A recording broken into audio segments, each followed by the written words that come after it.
In the early 20th century, Brazil was a country undergoing significant changes in various aspects, including its economy, society, education, and politics.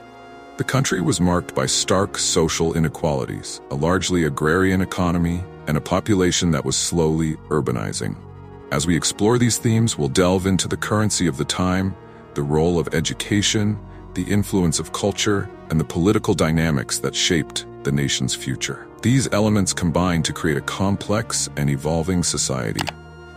If you're enjoying this journey through Brazil's past, don't forget to give this video a like and subscribe to the channel for more insightful content. Economy and currency.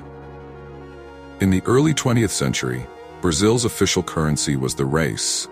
Unlike today, the purchasing power of a relatively small amount of money was significant. For example, with just 100 reis, one could buy a substantial amount of goods, much more than what would be possible today.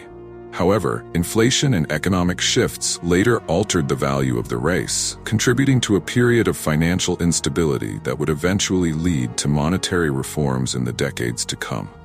Despite this, not all goods were cheap, as evidenced by the fact that 2,000 reis was needed to purchase a single chicken. This disparity in prices for everyday goods reflected the growing divide between Brazil's urban and rural economies.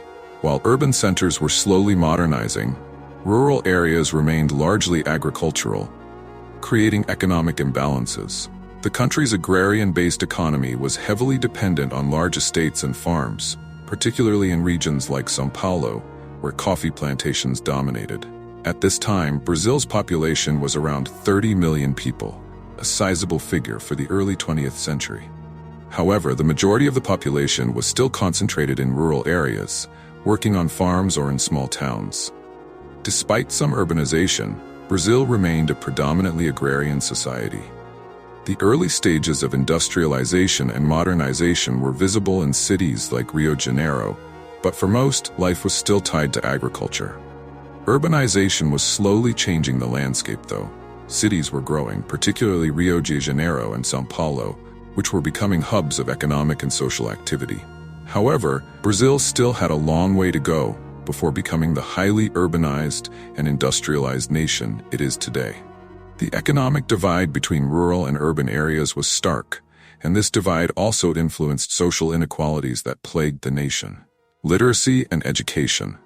During this period, the rate of illiteracy in Brazil was alarmingly high, with around 80% of the population unable to read or write. This was a clear indication of the lack of access to education, especially in rural areas where schools were scarce.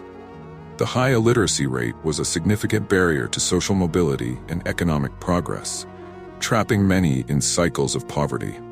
Education was not seen as a priority by the government, and this neglect had long-term repercussions on the nation's development. There was no organized public education system in place like we see today.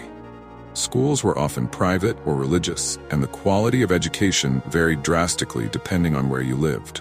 The wealthy had access to better schooling, while the poor, especially those in rural areas, had limited opportunities to receive any formal education. This lack of infrastructure meant that Brazil's future workforce was underprepared for the demands of a modernizing economy. The social inequalities of the time were deeply rooted in this lack of access to education. The gap between the rich and the poor was vast, and the lack of an organized education system only reinforced this divide. Those with wealth and privilege were able to maintain their positions of power, while the poor remained marginalized. The high illiteracy rate and the absence of public education contributed to the entrenched class divisions that would shape Brazilian society for decades. However, as the country progressed, there was a growing realization that education was crucial for development. In the years that followed, efforts to improve literacy rates and establish public education systems became more prominent. But in the early 20th century, Brazil was still far from achieving the educational advancements necessary to uplift its population out of poverty and into a more equitable future. Culture and society. Brazilian society in the early 1900s was rich in culture, heavily influenced by European traditions and slowly adapting to modern trends. The capital at the time, Rio de Janeiro, was a bustling urban center, and its influence could be felt throughout the nation. It was the epicenter of politics, culture, and social life.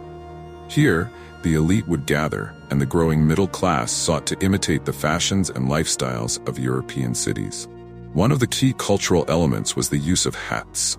Hats were considered an essential part of proper attire, especially for men. Whether in the city or rural areas, no respectable man would be seen without a hat. This trend wasn't just about fashion. It also reflected social status and the adoption of European norms. In the streets of Rio de Janeiro, Parisian-inspired fashion was a common sight, showcasing Brazil's aspirations toward modernization. Another significant aspect of Brazilian culture at the time was the popularization of football. Football had already taken root in the country and was growing rapidly in popularity.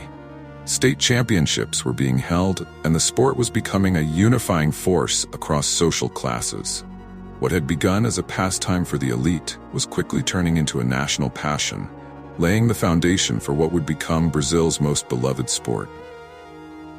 Carnival, another key aspect of Brazilian culture, was already widely celebrated during this period. However, some practices that were common back then, like the legal use of lança perfume, a type of spray, would later be banned.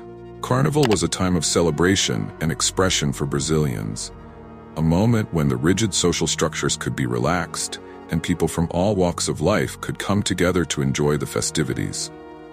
Politics and revolts. The political landscape in Brazil during the early 20th century was tumultuous. In 1922, Arthur Bernardes was elected president, marking the beginning of a politically unstable era.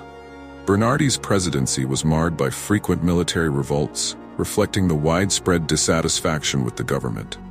These revolts were often driven by social and economic inequalities, as well as a growing divide between the urban elite and rural populations. One of the most significant political movements of the time was the rise of Getúlio Vargas, who would eventually seize power through a military coup in 1930.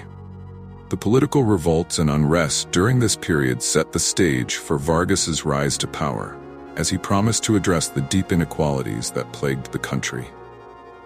His presidency would later bring major political and economic changes to Brazil, but in the 1920s, the country was still grappling with internal conflicts and power struggles.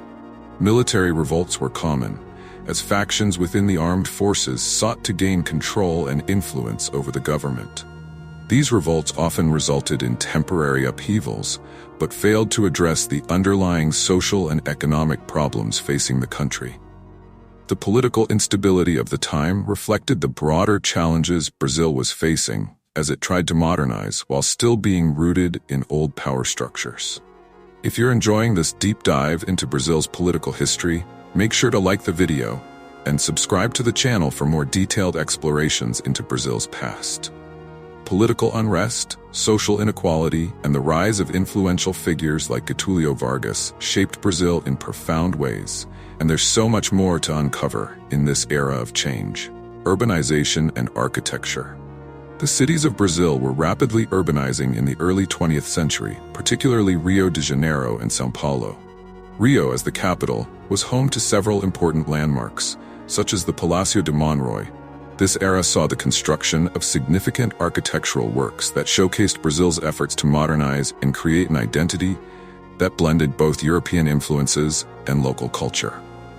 São Paulo, meanwhile, was deeply connected to the coffee industry. The wealth generated by coffee exports fueled the city's growth, leading to the development of markets and trade centers. São Paulo was transforming into a commercial hub, driven by its coffee culture and the growing influence of industrialization. Small markets and fairs were common, and they became essential parts of urban life, reflecting the city's evolving economic structure. Recife, another major city, experienced its own version of urbanization. Known for its high-rise buildings and coastal culture, Recife was also dealing with the presence of cangaceiros, bandits who roamed the interior of the country. The contrast between the growing urban areas and the rural bandit culture highlighted the disparities between different regions of Brazil, further complicating the country's development. As cities grew, so did the divide between urban and rural life. Cities became centers of political power, commerce, and culture, while rural areas remained tied to traditional ways of life. The growing urbanization of Brazil during this period laid the foundation for the country's future, with major cities like Rio, São Paulo, and Recife becoming essential to the nation's economy and identity. Nobility and historical figures. During this time, the Brazilian nobility still played a prominent role in society, particularly the Orleans and Bragança family, which included figures like Gastão de Orleans, the Count of Eu. The family remained influential, although Brazil had become a republic decades earlier. Their presence in society reflected the lingering influence of European aristocratic traditions, even as the country transitioned to more democratic forms of governance. One of the most iconic figures of this era was Virgulino Ferreira da Silva, better known as Lampião. Lampião would become famous as a leader of the Cangaceiros, a group of bandits who roamed the northeastern interior of Brazil. His exploits captured the imagination of the Brazilian public and made him a folk hero, despite his criminal activities. Lampião's defiance of authority and his ability to evade capture for years made him a symbol of resistance against the harsh conditions faced by many in the rural Northeast. The continued influence of the nobility, alongside figures like Lampião, showcased the stark contrasts in Brazilian society. While the aristocracy maintained their wealth and status, figures like Lampião emerged from the underprivileged sectors of society to challenge the status quo.